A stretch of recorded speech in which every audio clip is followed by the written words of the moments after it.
Yo mga idol, musta? Mandrik mga sports din nga pala. Ating pag-usapan, breaking PBA news, Jimmy Malonzo is back to Hinebra at Stephen Holt trade. Bibitawan na nga ba ng Barangay Hinebra? So talagang sabik na nga rin ang lahat mga idol na mapapalaban ng ating Barangay Hinebra sa paparating na Commissioner Cup. Isa rin ang puna ng ating Barangay Hinebra sa abala sa nagpapalakas sa kanilang line-up. Ito na nga bang hinihintay ng lahat kung ano ang mas kayang gawin ng ating Barangay Hinebra dahil siguradong hindi na rin malintulad sa Philippine Cup mga idol na matalo lamang sa ibang kupunan tulad nga sa kupunan ng SMB.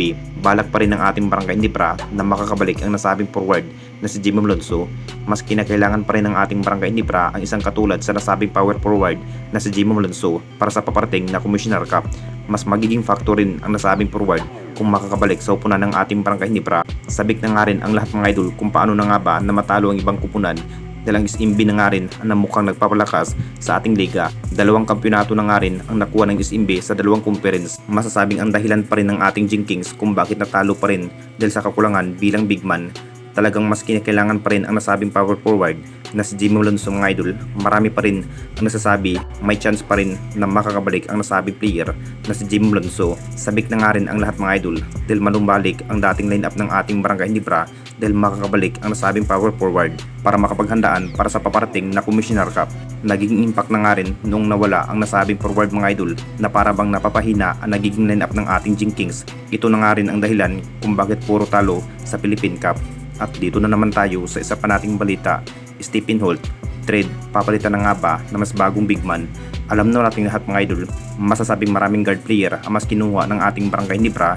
Ito na nga ba ang dahilan kung saan natalo pa rin ang ating Jing Kings sa semis dahil sa kakulangan nga bilang big man. Maraming guard player na nga rin ng ating Barangay Hinebra tulad nga kay RJ Abarientos at Jason David at Bunpi Sumal at Stephen Holt na parang bang minsan na nga rin na mukhang bins ang nasabing guard player na si Stephen Holt mga idol. Kung titignan natin lahat mga idol, kung sakaling hindi pa rin marirehab ang nagiging lineup ng ating Jing Kings, masasabing ganun pa rin ang kanilang magiging sistema at walang kaibahan. Talagang ganun pa rin ang mangyari. Mas kinakailangan pa rin ng ating Barangay Hinebra dito mga idol babaguhin ang kanilang magiging sistema para sa paparating na Commissioner Cup. Inamin na nga rin ni Coach Tim Con mga idol, posibleng isa si Stephen Holt na matrade ng Jing Kings at papalitan na mas bagong big man. May edad na nga rin itong si Japet Aguilar mga idol kung bakit siya pa rin ang mas mahihirapan kung saan wala pang isang big man ang makakatamdim sa mid area. May sistansa na ang Barangay Hinebra noon mga idol pero kusang umalis dahil sa pag-alita ni Coach Tim. Mas kinakailangan pa rin ng ating Jing Kings na isa pang big man mga idol. Posibleng gagawin trade asset itong si Stephen Holt at makakahanap ng ating Barangay Hinebra na mas bagong big man pamalit nga sa nasabing player na si Stephen Holt para makapaghandaan nga sa Commissioner Cup. Hindi rin biro ang makakaharap ng ating Jing Kings mga idol at isa na rin si Stephen Holt gagawin trade asset ng ating Barangay Hinebra ngayong paparating na Commissioner Cup. Anong masasabi ninyo mga idol tungkol sa ating video?